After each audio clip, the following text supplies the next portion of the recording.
Jatkamattomuus ei tarkoita luovuttamista. Joskus elämä ei vie meitä umpikujaan, vaan pysähdykseen, jossa meidän on opittava kuuntelemaan itseämme tarkemmin. Kaikki pysähtyminen ei ole heikkoutta, eikä kaiken jatkaminen ole rohkeutta. On ihmisiä, jotka käyttävät koko elämänsä todistaakseen olevansa yhä kykeneviä, vaikka heidän sisimpänsä kertoo jo toista. Tämä tarina ei kerro luovuttamisesta, vaan ihmisestä, joka uskalsi pysähtyä suojellakseen jotakin itseään suurempaa, ihmisarvoa, vastuuta ja inhimillisyyttä. Olen kohdannut ihmisen, joka ulospäin näyttää rauhalliselta, lempeältä ja tasapainoiselta. Kukaan ei arvaisi, että hänen sisällään käydään kamppailua yhden elämän tärkeimmän menetyksen kanssa. Hän on ihminen, joka on aina tehnyt työnsä omistautuneesti,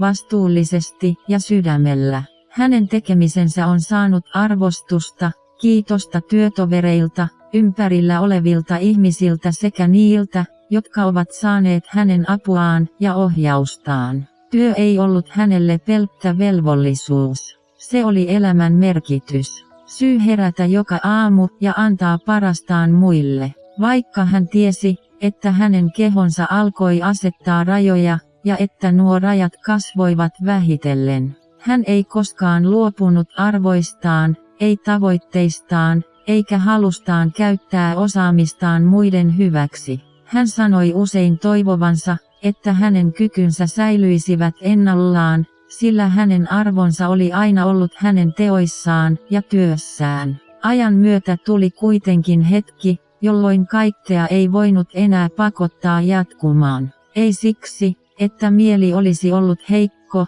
vaan siksi, että sydän oli yhä tarpeeksi vahva kohdatakseen todellisuuden. Hän tiesi pystyvänsä jatkamaan, mutta myös sen, etteivät seuraukset olisi enää samoja. Ja kun hän ymmärsi, että jatkaminen voisi vaarantaa toiset, hän valitsi pysähtymisen. Ei suojellakseen itseään, vaan suojellakseen turvallisuutta, luottamusta ja ihmisarvoa. Päätös ei ollut helppo. Se toi mukanaan surua, luopumisen tuskaa ja hiljaista itseensä kohdistuvaa vihaa. Sillä työ oli ollut koko elämä.